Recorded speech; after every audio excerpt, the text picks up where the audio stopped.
Israeli forces continued with systematic crimes in the occupied Palestinian territory for the week of 16–22 of November 2017. A Palestinian child was wounded and taken into custody at the intersection of Gush Etzion, while Israeli forces continued to apply the collective punishment policy.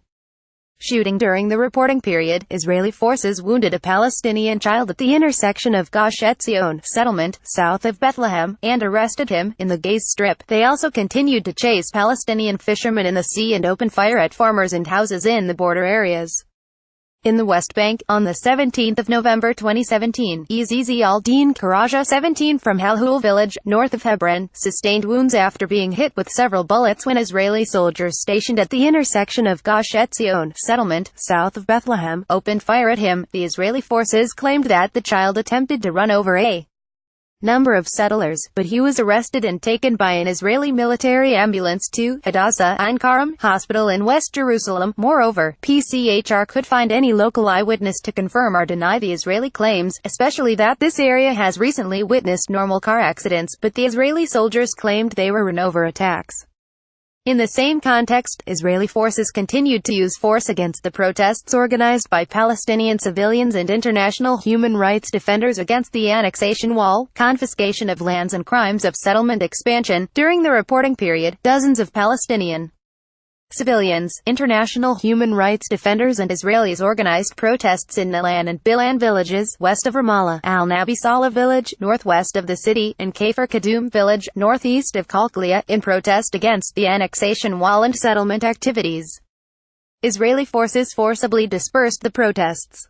As a result, many of the protesters suffered tear gas inhalation while others sustained bruises due to being beaten up by the Israeli soldiers. In the Gaza Strip, as part of targeting fishermen in the sea, pchr monitored the Israeli naval forces' escalation against fishermen in the Gaza Sea. Although it was announced that the Gaza fishermen are allowed to sail to 9 nautical miles instead of 6, this proves that the Israeli forces continue their policy of targeting fishermen in their livelihoods. During the reporting period, Israeli gunboats chased fishing boats and opened fire at them 7 times, 3 of them in the northwestern Beit Lahia and 1 in the western Sodani area, west of Jabalia in the northern Gaza Strip.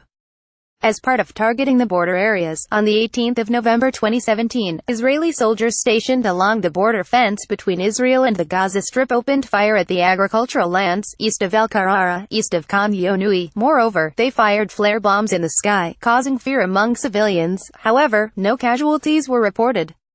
On the same day, Israeli soldiers stationed along the border fence between Israel and the Gaza Strip opened fire at the agricultural lands, east of El Borij, and east of Gaza Valley Village in the central Gaza Strip. They recurred the shooting in the eastern side of El Borij on the 20th of November 2017. Collective punishment measures. As part of the collective punishment policy applied by the Israeli forces against the families of Palestinians accused of and/or carried out attacks against the Israeli soldiers and/or settlers, on Thursday the 16th of November 2017, Israeli soldiers closed a room in a house belonging to the family of Mohammed Makamra in Yada, south of Hebron. It should be mentioned that on the 4th of August 2017, the Israeli forces demolished this house as a punitive measure after their son, Khaled, carried out a shooting attack in Tel Aviv on the 8th of June 2017. At that time, the Israeli vehicles could reach the room. The house is in the upper floor in a building where his brother, Ibrahim, resides, the ground floor.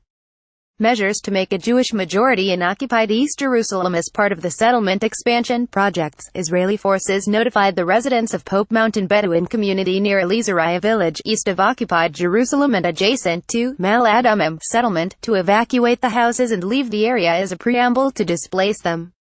The community is comprised of 57 families, including 320 individuals, half of them are children. The staffs installed iron rods in the ground and fixed military orders along with maps. Itala mentioned that the Pope Mountain has been targeted by the Israeli forces because its residents live within the E1 settlement zone. The area is inhabited by Palestinians from Arab al-Jafilan, who arrived at the area following their displacement from Negev in 1948. The distribution of these military orders came few hours after the Israeli Prime Minister's decision, Benjamin Netanyahu, ordering the Palestinian Bedouin living in communities to evacuate their houses in the vicinity of occupied Jerusalem, near Street No. 1, moving towards the Dead Sea. On the 20th of November 2017, Israeli forces accompanied with staffs from the Engineering Explosives Department in the Israeli municipality, moved into Al Matar neighborhood, and Kafir, Aqab village, north of occupied East Jerusalem. The Israeli municipality staff took measurements of 6 residential buildings in the neighborhood and declared the intention to blow up 6 residential buildings under the pretext that the buildings are close to the unused Kalandia military airport, in addition to building a street in the area. These buildings include dozens of apartments, sheltering hundreds of civilians. On the 22nd of November 2017, Israeli municipality bulldozers demolished an under-construction house belonging to Sharif Maisan in Al Asawiya village, northeast of East Jerusalem, under the pretext of building without a license. The above-mentioned civilian said that the house was a structure added to his old house, where he has lived for years. The structure was built in 2015 on an area of 170 square meters. He added that he had to build the additional structure as the old house was too narrow for his 7-member family. The old house is comprised of a room, kitchen and bathroom. On the same day, the Israeli municipality bulldozers demolished an under-construction building in Shoafat neighborhood, north of the occupied city. Mohammed Jamal Abu Kir, who owns the building, said that he was surprised that the Israeli forces cordoned Al Sa'el neighborhood and the municipality bulldozers started demolishing his building without any prior warning. He added that the building was comprised of 2 floors and built on an area of 300 square meters. Settlement activities and settlers' attacks against Palestinian civilians and their property as part of the demolition of houses and other civil facilities. On the 16th of November 2017, Israeli forces demolished a house belonging to Muhammad Adel Awad in An Aline village, west of Ramallah. The above-mentioned civilian said to pchr's field worker that the Israeli forces surrounded his house from all sides without any prior warning, ordering his family to leave and starting to demolish it. The house was built on an area of 100 square meters and inhabited by 7 family members, including 5 children, 5 years ago. On the 22nd of November 2017, Israeli forces demolished a house in Faroush Beit Dajan village in addition to another house and a barrack used for sheltering livestock in Al Jaftalik village in the central Jordan Valley. On the same day, the Israeli municipality bulldozers demolished 2 under-construction houses in Badr village, west of Bethlehem, under the pretext of building without a license. Akram Badr, head of Badr Village Council, said that the 2 houses are located near the village entrance from the southeastern side. He added that the Israeli forces claimed that the 2 houses were not licensed, although both were far away from any settlements or bypass roads. As part of the Israeli settlers' attacks against Palestinian civilians and their property, on the 17th of November 2017, Israeli settlers set fire to lands in Jabal al-Sabia, north of Buran village, south of Nablus. Dozens of denims had caught fire before civilians and civil defense crews managed to control the fire. On the 18th of November 2017, groups of 200 settlers under the Israeli Forces Intensive Protection raided Al-Nabi Yunus Mosque, north of Halul, north of Hebron, to perform their Talmudic rituals as they claim this mosque is Prophet Nathan tomb.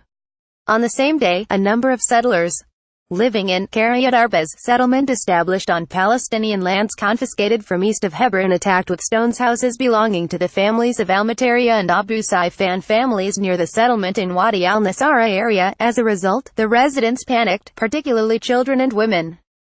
On the 12th of November 2017, dozens of buses carrying settlers under the Israeli Forces Intensive Protection moved into Joseph Tomb area in the eastern side of Nablus. The settlers performed their religious rituals and Talmudic prayers before leaving in the early morning. Restrictions on movement. Israel continued to impose a tight closure of the Opt, imposing severe restrictions on the movement of Palestinian civilians in the Gaza Strip and the West Bank, including occupied East Jerusalem. The illegal closure of the Gaza Strip, which has been steadily tightened since June 2007, has had a disastrous impact on the humanitarian and economic situation in the Gaza Strip. The Israeli authorities impose measures to undermine the freedom of trade, including the basic needs for the Gaza Strip population and the agricultural and industrial products to be exported. For 9 consecutive years, Israel has tightened the land and naval closure to isolate the Gaza Strip from the West Bank, including occupied Jerusalem, and other countries around the world. This resulted in grave violations of the economic, social and cultural rights and a deterioration of living conditions for 2 million people. The Israeli authorities have established Karm Abu Salem Kerem Shalom as the sole crossing for imports and exports in order to exercise its control over the Gaza Strip's economy. They also aim at imposing a complete ban on the Gaza Strip's exports. The Israeli closure raised the rate of poverty to 65%. Moreover, the rate of unemployment increased up to 47% and youth constitutes 65% of the unemployed persons. Moreover, 80% of the Gaza Strip population depends on international aid to secure their minimum daily needs. These rates indicate the unprecedented economic deterioration in the Gaza Strip. In the West Bank, Israeli forces continued to suffocate the Palestinian cities and villages by imposing military checkpoints around and or between them. This created cantons isolated from each other that hinders the movement of civilians. Moreover, the Palestinian civilians suffering aggravated because of the annexation wall and checkpoints erected on daily basis to catch Palestinians. Demonstrations in protest against the annexation wall and settlement activities West Bank following Friday prayer on the 17th of November 2017, dozens of Palestinian civilians, international human rights defenders and Israelis organized protests in Nilan and Bilan villages, west of Ramallah, Al-Nabi Saleh village, northwest of the city, and Kafir Kadum village, northeast of Kalkalia, in protest against the annexation wall and settlement activities. Israeli forces forcibly dispersed the protests, firing live and metal bullets, tear gas canisters and bombs. They also chased the protesters into olive fields and between houses. As a result, many of the protesters suffered tear gas inhalation while others sustained bruises due to being beaten up by the Israeli soldiers. Collective punishment measures at approximately 0130, Israeli forces accompanied with several military vehicles moved into Yada, south of Hebron, and stationed in the center of the city. They deployed between houses and closed the main road while a number of them raided and searched a house belonging to Ibrahim Muhammad, Idi Shuhada Makamra 38. It should be noted that his brother's, Mohammed 240 square meter house in the second floor was demolished by the Israeli forces on the 4th of August 2017 as a punitive measure after Mohammed's son Khalid carried out a shooting attack in Tel Aviv on the 8th of June 2017, and caused the death of 4 Israelis. The Israeli forces left a 12 square meter room non-demolished as the digger was not able to reach it. Following the leveling of the second floor, Mohammed's family had to rent another house to live in it. The soldiers then locked Ibrahim's family in one room while other soldiers closed with tin plates the door of the room that was left from Muhammad's house. It should be noted that the Israeli authorities notified the family on the 26th of July 2017 to stop the construction work in the room. The notice that was signed by the Israeli legal consultant mentioned that the family built and used the room violating the demolition and confiscation orders. The notice gave the family 72 hours to evacuate the room to be demolished. Mohammed Makamra said to pchr's field worker that, on the 4th of August 2017, the Israeli forces demolished my house after they refused the petition that we filed via the Hamok Center for the Defense of the Individual and left a 12 square meter room after the digger was not able to reach it. My family comprised of 7 members moved to live in a rented house while the family of my brother Ibrahim stayed in their house in the first floor, which cracked due to the demolition. During winter, the house was flooded with water due to the cracks, so we built a 1-meter wall around the house to stop the water leakage to the house while the above-mentioned room stayed as it is and we did not use it. We then were surprised that the Israeli forces arrived at the house. The soldiers asked us what we were doing, so we informed them of the situation. On Thursday morning, the 16th of November 2017, a force of Israeli soldiers raided the house of my brother, Ibrahim. The soldiers closed the room that was left with tin plates. Efforts to create Jewish-majority Israeli forces escalated their attacks on Palestinian civilians and their property. They have also continued their raids on Al-Aqsa Mosque and denied the Palestinians access to it at approximately 0300 on Thursday, the 16th of November 2017. Israeli forces moved into Qualundia refugee camp, north of occupied East Jerusalem. They raided and searched houses from which they arrested Mahmoud Nimr Alouzi, Abdullah Yusuf Manazra, and Hassan Muhammad Sajdia. At approximately 0130 on Monday, the 20th of November 2017, Israeli forces moved into Al-Asawiya village, northeast of occupied Jerusalem. They then stationed in Obeid neighborhood. The Israeli forces raided and searched 2 houses belonging to Nadir Mahassan and Zaki Sultan, Obeid, and arrested both of them. At approximately 0000 on Tuesday, the 21st of November 2017, Israeli forces moved into Beit el-Hawa neighborhood in Silwan village, south of occupied East Jerusalem. They raided and searched houses from which they arrested Asil Hassona 20 and the activist Zuhair al-Rabi 45. Zuhair was arrested while Israeli forces were severely beating up his son Hizam 15 with gun butts when he was in front of his house. As a result, Hamza sustained wounds and bruises. At approximately 01:00 on Tuesday, Israeli forces moved into Hizma village, northeast of occupied East Jerusalem. They raided and searched a house belonging to the director of the Palestinian Central Bureau of Statistics, Issam Mohammed al-Kadab, and then arrested him. Around the same time, Israeli forces moved into Al-Asawiya village, northeast of occupied East Jerusalem. They raided and searched a house belonging to Musa Arafat and arrested his son, Arafat 24, and his daughter Rawan. At approximately 01:30, Israeli forces moved into Beit Hanina neighborhood, north of occupied East Jerusalem. They raided and searched a house belonging to Hatem Abed al-Qadir, a Fatah leader and holding Fatah's Jerusalem affairs, and arrested him. At approximately 02:30, Israeli forces moved into Ras al-Amud neighborhood, east of occupied East Jerusalem. They raided and searched a house belonging to the chairman of the Silwan Institutions Complex, Fawzi Shaban. They then arrested him and his daughter Gada, 23. At approximately 03:00, Israeli forces moved into many neighborhoods in occupied East Jerusalem's Old City. They raided and searched houses from which they arrested 5 civilians, including a Fatah movement leader and 3 girls. The arrested persons were identified as a leader in Fatah movement, Abed al-Muttalib Abu Subai Ali al-Firawi Maze Firawi Roaa, Bilal and Suhair al-Selhi.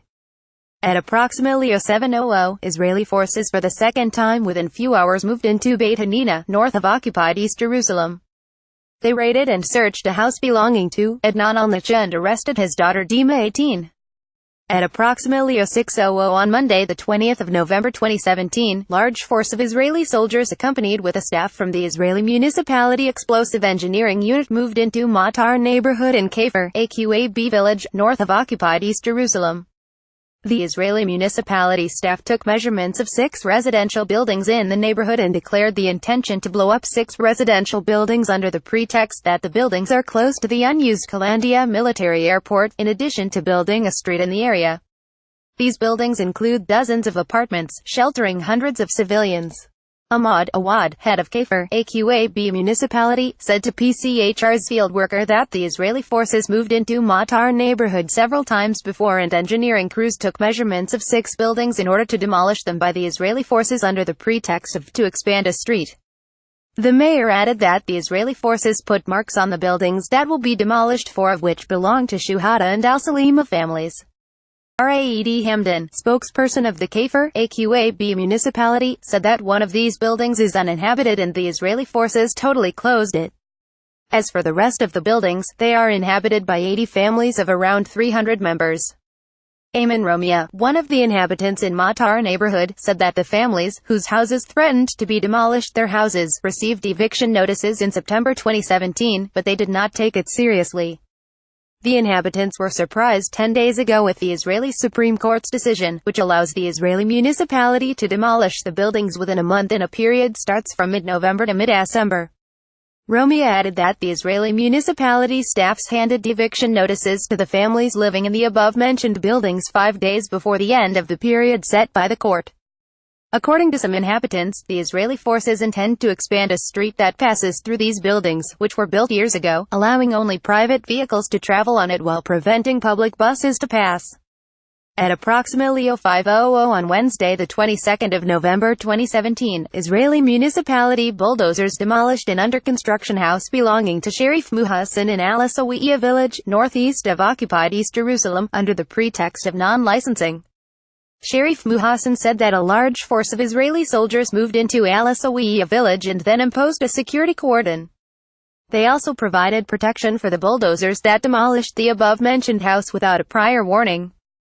Sharif also clarified that his under-construction house is a structure added to his old house built years ago. The additional structure was built in 2015 on an area of 170 square meters.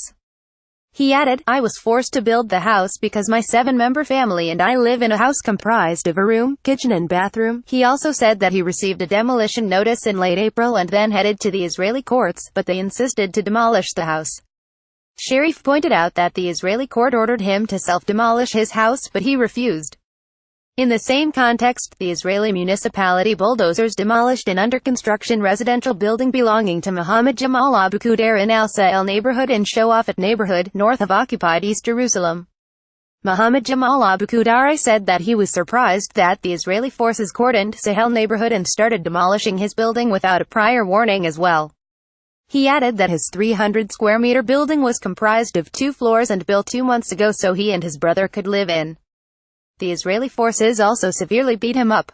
Settlement expansion projects. On Thursday evening, the 16th of November 2017, Israeli forces accompanied with staff of the organization and construction department in the Israeli civil administration moved into the Pope Mountain Bedouin community near Elizariah village, east of occupied Jerusalem and adjacent to Mal Adumim settlement, and fixed orders to evacuate the houses and leave the area as a preamble to displace them.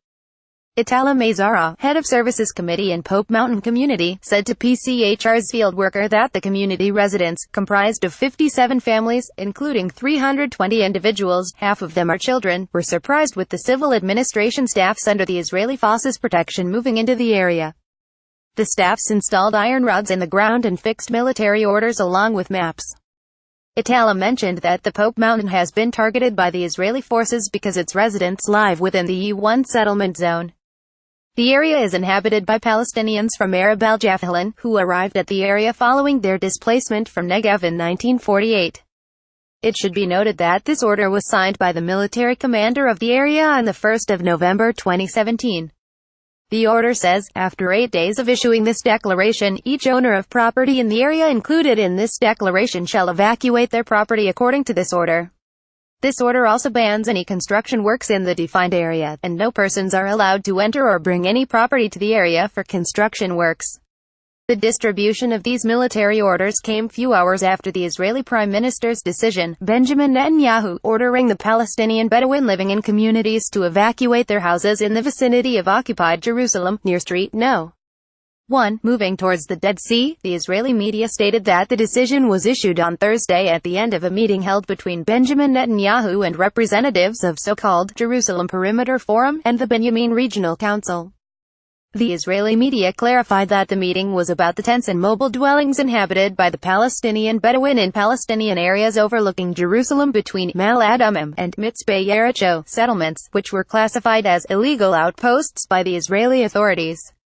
Settlement activities and attacks by settlers against Palestinian civilians and property. Israeli forces attacks at approximately 05:00 on Thursday the 16th of November 2017. Israeli forces accompanied with a vehicle of Israeli civil administration and 2 bulldozers moved into Nilan village, west of Ramallah and stationed in El Mahalal area. In the meantime, other Israeli soldiers surrounded a house belonging to Muhammad Adel Awad and then the bulldozers demolished it under the pretext of non-licensing. Muhammad Awad said to PCHR's field worker that the Israeli forces surrounded his house without a prior warning and ordered his family to evacuate the house. They allowed his family to vacate the house contents and then demolished it. The 100-square-meter house was comprised of 1 floor and sheltering 7 persons, including 5 children.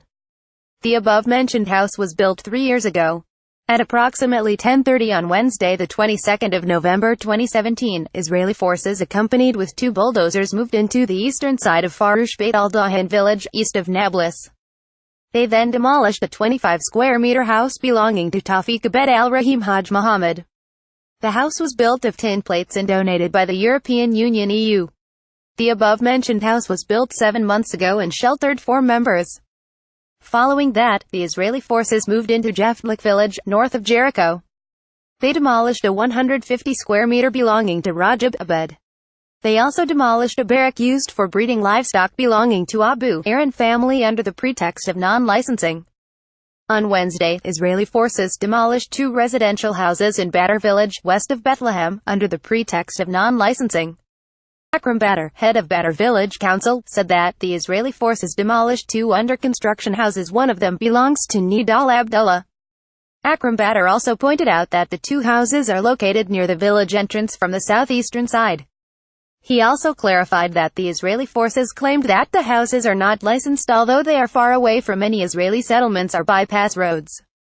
Israeli settlers attacks at approximately 1400 on Friday the 17th of November 2017. Israeli settlers from Ronim settlement in Bahrain village set fire to lands in Al-Sabia Mount, north of the village, south of Nablus. As a result, dozens of denims were burned before civil defense crews could control the fire. At approximately 2,300 on Saturday, the 18th of November 2017, a group of 200 Israeli settlers, under the Israeli Forces' protection, moved into Al-Nabi Yunus Mosque, north of Hal Huel, north of Hebron, and performed their Talmudic rituals.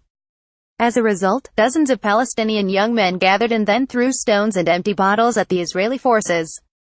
The Israeli forces chased with the young men, closed the road, and fired bombs, tear gas canisters, and rubber-coated metal bullets in response. The Israeli forces later withdrew after the Israeli settlers left the area. Neither house raids nor arrests were reported. At approximately 1900 on Saturday, a number of Israeli settlers, from Kiryat Arba settlement, east of Hebron, threw stones at houses belonging to Al-Mataria and Abu Sifan families, causing fear among women and children. The stone throwing towards houses continued until Sunday dawn, the 19th of November 2017. No casualties among civilians were reported. Husni Al-Mataria said that the Israeli forces attacked his house and his siblings' houses with stones, so all water tanks and plastic pipes on the roofs of the houses sustained damage.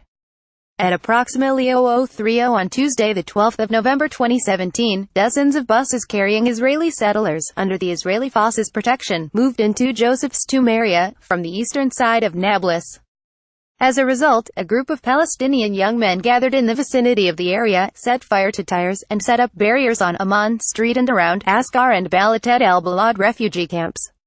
In the meantime, the Israeli forces topped the roofs of nearby houses, including Jamal Hazim Dwikat's roof in Balatet el-Balad, and then turned it into a military observation point.